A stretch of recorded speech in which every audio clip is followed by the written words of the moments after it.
sosial, budaya, dan lainnya bisa terjadi. Suatu peristiwa baik peristiwa alam maupun sosial yang terjadi di sekitar kita selalu mempunyai hubungan sebab akibat dan proses.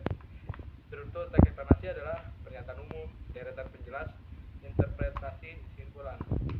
Ciri-ciri teks eksplanasi. Pembahasan dalam teks eksplanasi menggunakan konteks ilmiah melalui pemaparan sejarah, definisi, klasifikasi, kebiasaan.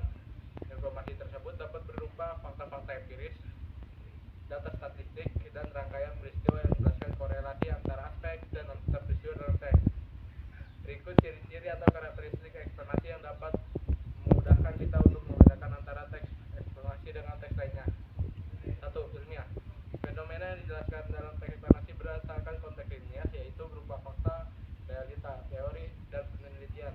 Penjelasan tersebut dapat berupa sejarah, klasifikasi, atau definisi.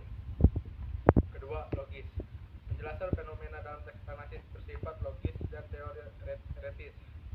3. Objektif. Penjelasan dalam teks dapat disertai argumen yang bersifat objektif dengan didukung teori yang relevan, sehingga dapat pula dijadikan rujukan yang valid. 4. Bukan teks eksposisi. Teks eksplanasi tidak bertujuan memengaruhi pembaca, tetapi memaparkan fakta berdasarkan bidang keilmuan. Bukan teks prosedur. Kopula. Kata ini digunakan untuk menjelaskan definisi, kata, istilah, atau konsep yang berkaitan dengan suatu fenomena. Kata kerja aktif. Kata ini kerap digunakan pada bagian deretan penjelas sebab, bertujuan menjelaskan sebab dan proses sehingga subjek atau fenomena berperan sebagai tujuan dari suatu perbuatan atau peristiwa tertentu. 5. Konjungsi. Konjungsi yang digunakan menjelaskan hubungan sebab akibat dan hubungan kronologi terjadi suatu fenomena. Misalnya, jika, bila, sehingga, sebelum, pertama, dan kemudian. Keterangan waktu. Kata ini digunakan untuk menjelaskan waktu terjadinya suatu fenomena.